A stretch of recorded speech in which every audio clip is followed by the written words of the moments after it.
in every drop of water เราไม่สามารถที่จะหาน้ำสะอาดที่ดื่มได้ We'd like to tell you some stories. ถ้าไม่มีน้ำ Stories about water. Children died from drinking the water.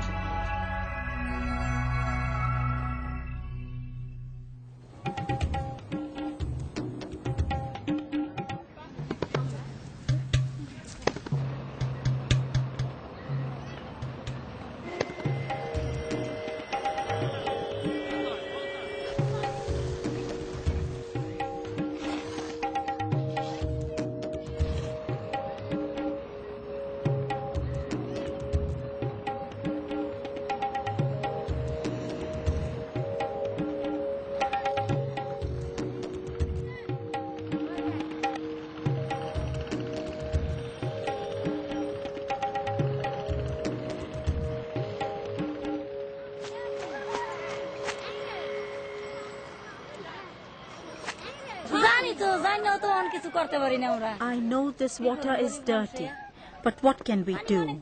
We are poor people. Clean water is far away and we have to pay for it. That's why we come here. We have to wash our clothes and bathe in the river.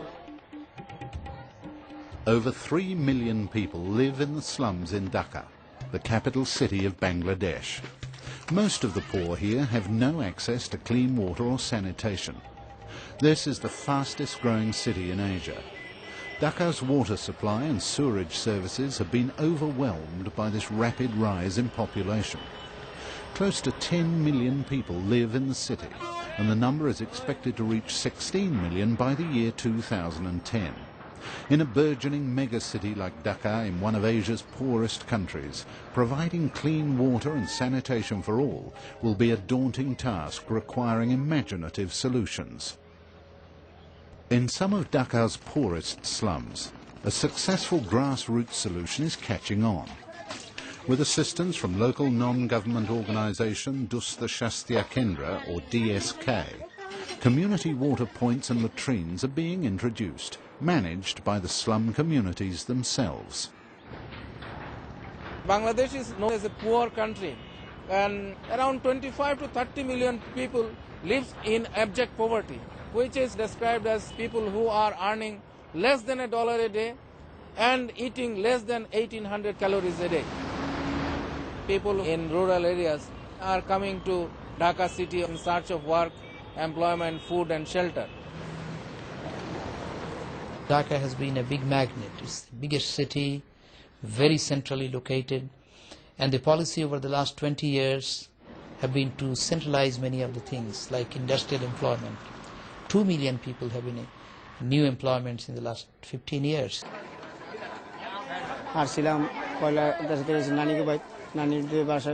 We used to stay with our grandmother who lived in Kumilla, but the house there was lost in a flood, so we all left and moved to Dhaka.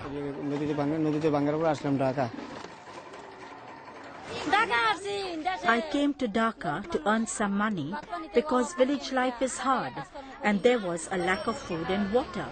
Here, I do the housework and my husband operates a rickshaw. This is how our family survives. Everybody needs water. So there is a whole big trade going on. For example, you go to a fish market and they need a lot of water, keeping their fish fresh or cleaning the shops. And there is a continuous flow of water brought by women in this profession. So there has been an arrangement of informal network providing water to whoever needs it. Asia Begum lives in a typical crowded slum near the embankment of the Turat River estuary. She can only afford to buy a little drinking water each day for her family from private vendors. The polluted river is her source of water for washing and cooking. I need to get water 10-12 times a day. There is no clean water to cook or wash with. It's very hard here with no well and no water supply. We have to pay 1 taka for 1 jar of clean water. There is no any pipe water system here for poor people. They go to the river. The water is dirty, but they go there for water for their daily activities. For drinking purpose, they collect water from a private vendor. So it is costly, I think 10 times, 20 times more than the pipe water system. 100% of the toilets are hanging latrines. It is very tragic situation. People place a piece of bamboo, they are using that bamboo as a toilet. And under the toilet there is water. They also use this water for other purposes, like washing clothes, etc. Sanitation is very bad here. I know it's going to affect our health badly, but we are poor and we have no other choice. It's hard for us to buy drinking water and we can't afford to use it to clean household things. When it comes to providing water service to poor communities, the publicly owned city water utility is caught in a bind. In an effort to stem the tide of migrants streaming to Dhaka's slums, government regulations prevent the Dhaka Water and Sewage Authority, known as DWASA, from providing service to illegal squatters. There are two distinctions. One is private slums, the slums which has been created on private land by the landowner. And other is slums which are on government land, illegal. There is no legal water available in those slums. They were not recognized as legal clients to DWASA because they had no mandate on land. By law, we cannot provide water connections to the slum areas because the law says anybody that wants a water connection should be the holder of the title of the land, which the slum dwellers do not have. The law has been a major obstacle to connecting the poor to the city water service. That is, until DSK pioneered their innovative scheme to break through the legal barrier. The NGO have been providing primary health care in slum communities since 1988 and had identified the lack of access to clean water as a serious health concern. This method of community water supply, the DSK model, as it's come to be known, is catching on in the slums of Dhaka as an effective local solution to a mega-city problem. We tried to communicate and make a bridge between Dhaka Wasa and the community who are down there to play a role of intermediary between two of them. Our submission to Dhaka Water and Sewerage Authority was that, okay, these people are using your water. They are buying this water from other intermediaries who are charging them much higher rates than you are charging to your clients. So what if you give them access to your service and they carry on paying you regularly? So they agreed as an exception. I still remember the then Dhaka Wasa managing director. He actually demanded that if this squatter dwellers fails to pay, we will pay from our own account. DSK made this important breakthrough in 1992. It was the beginning of a partnership with the water utility to connect slum communities. Access to water and sanitation is a fundamental human right. With that view, we joined with them and extended our support to the slum dwellers so that they can have access to clean water in the first place, and then later on we will be providing proper sanitation facilities to them as well. The people who have legal connections get water at a reasonably affordable rate. The poorest who do not have legal access have to pay very much more for their water source. So I think the credit should go to the NGOs who were serving the people in the slums for making this pioneering initial move that they have the right to water.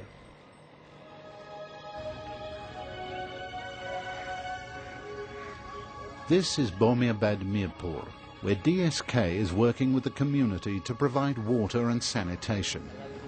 It's a small slum of 170 families, their tin shacks clinging to a narrow embankment between two small lakes on the outskirts of the city. Before, residents used hanging toilets over the lake and washed in its polluted waters. Since they were illegal squatters on government land, Dhaka Water could not connect them to the water supply. We used to fetch our water from a distance. Then Dustha Shastha Kendra installed a pump. Then they came back and asked us how many households there were and how many hand pumps we needed. We showed them a place to put the water point. First of all, they put in 2 pumps and later another 2. Zakil and his wife Rahima have been DSK partners from the beginning, setting up the water points and toilets and later actively involved in the water point committee. They and their neighbours have to make sure they earn enough money to pay DSK back for the cost of construction. Zakil has been living here since childhood. We were struggling to survive because we could not get clean water. There were some pumps far away, which were hard to get to. Some were polluted. Many children died from drinking polluted water. People often could not bury their children properly because they had no money to buy the cloth they needed to wrap the bodies in.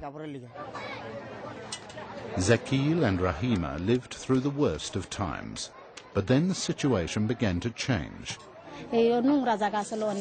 It used to be very unhealthy here, but we have learned a lot of good things living in this improved environment. We used to use the water from the river marshes, but it caused many diseases in our children. So it's a blessing that we are now safely past those days. A hand pump is used to draw water piped from the utility to a holding tank under the water point. Access to a clean water supply and installation of toilets has brought about a big improvement in the health of the people of Balmiabad Mirpur. It also led to other important changes in the community. Residents learn to cooperate and organise to operate and maintain the water points themselves and to collect the money to meet the payments back to DSK.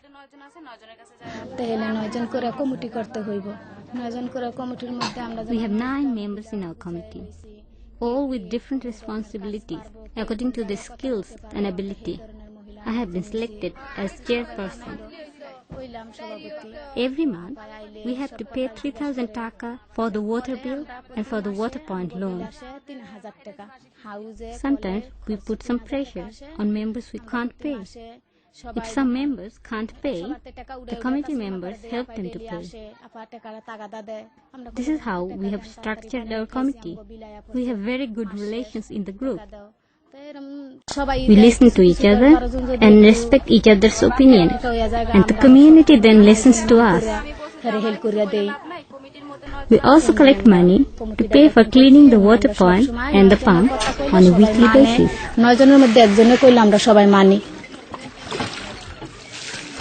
The slum dwellers never fail to pay Diwasa. If you give this group of people access to certain basic services, they will pay you back, and there is no doubt on that. Because they immediately understand that, yes, this is my scope and this is my opportunity. This most elemental change, access to clean water, has triggered a ripple effect of other changes throughout the community and raised residents' awareness about the health risks that surround them. Public latrines were installed with collection tanks to prevent further pollution of the lake. These tanks are emptied regularly. Residents keep their homes clean and tidy, and the pathways through the community are swept and kept free of refuse, in stark contrast to the conditions in other squatter areas. It's all part of a sanitation and hygiene campaign spearheaded by DSK health workers to improve health and living conditions in the community. Since they are not using the pond water anymore, they are not having any more problem with skin disease and diarrhea. I am giving training on different things such as covering food, washing hands with soap and many other things to help them be more aware of hygiene. I check on them every day and they have improved a lot. Also, people are educating their neighbors about hygiene. I have trained 20 members and they are training another 20. Every month, the committee cleans the water point twice. There are 50 members in the committee and every day one of them cleans the washing place. 50 জন সদস্য প্রতিদিন একজন সদস্য করে গোসলখানাটা পরিষ্কার করে। almost 95% of members in those microcredit network is women. There is a strength in women. They are generally engaged with the services of water. They will cook, they will wash, they will clean children. So all these things relates to water. In our country we have our own socio-cultural religious biases. In that setting, women is a little bit weak in terms of bargaining power. Because of this type of activity, she becomes a social leader. And many of our water points projects, sometimes we face slum mastans or hoodlums. They are coming and trying to fetch water without paying any bills. Then women came forward and tried to block them. And those mastans wanted to beat those women caretakers. And then there was a social meeting in that community. And they were brought to beg pardon from these women. So through this type of community building exercises, women empowerment also takes place. It does not come automatically, but it gradually provides women strength. Because of that, they can say, okay, you cannot take water without paying bills. DSK would like to see community-run water points established throughout the slums of Dhaka, but it has not been easy to expand due to frequent evictions of slum settlements. A squatter settlement here has been recently levelled by authorities to make way for a wider road. This is Majar Road area. They have been living here for last 10-12 years. Recently, government has decided that this road will be extended. That's why most of the households lying at the side of this road has been evicted. So now they have shifted their households to other areas. Since 1999, we are having unprecedented slum eviction in this city. So, pity is this, that many of our projects were demolished when community already paid it back fully, and after that, one fine morning, that was demolished. So you see, in that sense, we are loser. Number two, community becomes also loser because they had paid in full and now there is zero. Despite the difficulties, the DSK model of providing clean water, sanitation and hygiene in the slums has been replicated across Dhaka. It has been taken up by other non-government organisations now working with Dhaka Water in the same way. We have 120 water points serving different slum areas through about 5 NGOs. On the average, we are serving 500 people per point. So we are covering about 60,000 people in the slum areas. This is not very significant. But I said that we have started something good and we plan to extend on it. So within the next 5 years, we want to cover the entire slum area. The DSK scheme will soon be scaled up and implemented in other cities and towns of Bangladesh, with international donor assistance. The drive to connect the poor is gathering momentum, but there's still a long way to go.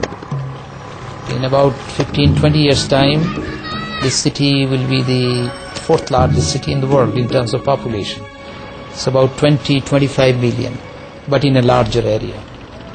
If Wasa has to provide water to this huge population over a huge territory, they have to expand their activities. This shift from groundwater to surface water from the Shitalakha river, Saidabad plant, is not enough. So they have a plan to go out to the big Ganges and get water from that source. Luckily we have several rivers around, so that will be expensive but possible to get surface water. What is the actual possible, realistic, pragmatic solution for this problem? Just not to say, oh, I don't want the slums here. Yes, nobody wants that. No slum dwellers want to live in slums, that is for sure.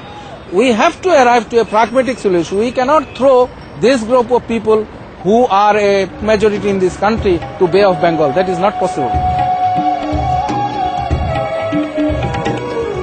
Somehow this rapid influx of population has to be slowed down. So you need some nationwide, countrywide program for that, a policy directed towards that. That means you have to somehow discourage people from all coming to Dhaka. There is a policy of trying to provide security of tenure to the poor in the city as well as in the rural areas. We have to resolve tenure security, and sooner the better. The long-term, permanent, sustainable thing would be to go for pro-people, pro-poor policy, which in manifestation is insecurity of tenure. When there is opportunity in cities to get more income, nobody will go back to these remote rural areas and to again drop into their poverty life. They want to have a good life. I have lots of dreams for my children. My husband is working in the restaurant, but he is getting less work. We are poor and going through hard times. My main concern is how to raise my children and how to pay for their education so they can have enough food and don't have to worry. These are my dreams. This is what I really hope for. If the goal of providing safe water and sanitation for all of Dhaka's residents is to be attained, the problems of space and security of land tenure for the city's many poor and landless citizens will have to be addressed. With the most at stake, poor communities must be at the centre of any solutions found. For Dr. Singer, this is not a liability, but an opportunity. I always feel that this country and its people has got immense potential, because when I go to slums, you will see these people as in dire condition, but they are willing to do something. You should not leave community at the corner of your room, but bring them at the focus of your main activities. Then they will give you many answers.